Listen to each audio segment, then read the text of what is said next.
The ballroom shimmered like a dream carved out of gold and glass, where every chandelier sparkled like 1,000 silent witnesses, and every guest seemed to belong to a world that never knew rejection. Yet in the corner of that glittering evening stood Zara, nervous, self-conscious, and painfully aware of every whisper she imagined trailing behind her. She had agreed to this blind date after weeks of hesitation, persuaded by her only friend who insisted that magic happens when you least expect it. But standing there in her simple yet elegant black dress, Zara didn't feel magical, she felt exposed.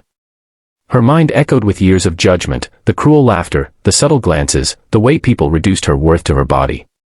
When the host announced the arrival of the mystery guest, a ripple of excitement spread across the room, and all eyes turned toward the grand entrance. That's when he walked in, tall, composed, commanding the room with effortless authority. His name was Alexander Hale, a powerful CEO known for his sharp mind and colder heart. Women admired him, men envied him, and the world respected him, but no one truly knew him.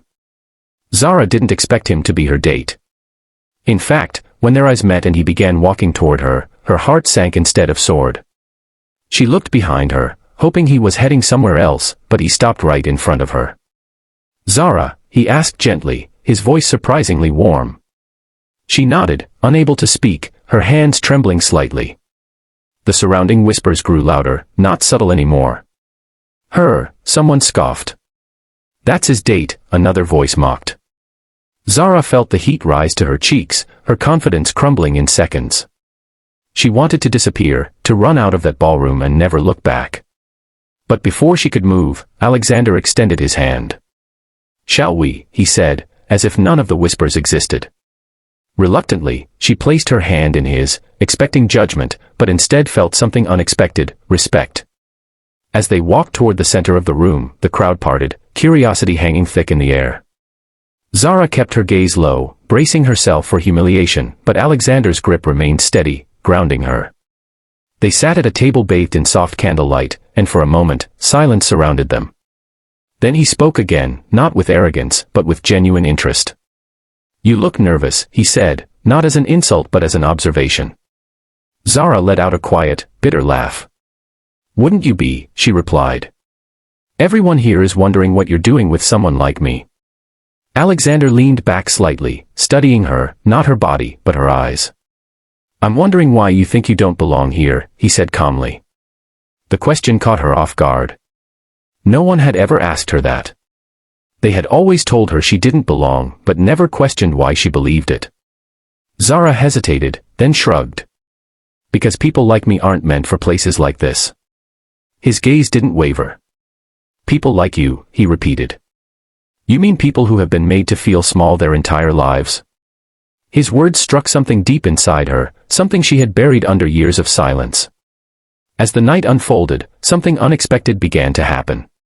The men she had assumed would be distant and judgmental turned out to be attentive, thoughtful, even kind. He asked her about her dreams, her passions, the things that made her smile. Not once did he make her feel like she needed to justify her existence. Slowly, Zara found herself opening up, her laughter replacing her anxiety, her guarded walls beginning to crack. The room that once felt suffocating now faded into the background. For the first time in a long time, she felt seen, not as a body, not as a stereotype, but as a person. But not everyone was pleased.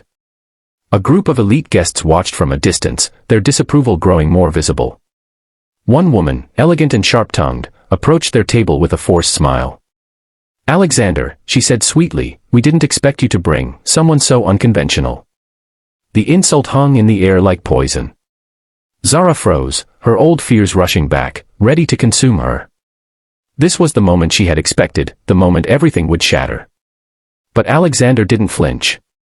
He stood up, his presence suddenly commanding, his voice calm yet powerful. "Unconventional," he repeated, his tone laced with quiet authority. "I brought someone real. That's more than I can say for most people here." The woman's smile faltered, and the surrounding guests fell silent. Then he turned to Zara, his expression softening. "The only thing unconventional here," he added, "is how rare it is to find someone with genuine strength." Zara felt her breath catch, her eyes filling with emotion, not from pain, but from something she had never experienced before, validation. That moment changed everything. The whispers stopped. The judgment lost its power. And Zara, who had walked into that ballroom feeling invisible, now stood in the center of it, not as an object of ridicule, but as someone worthy of respect.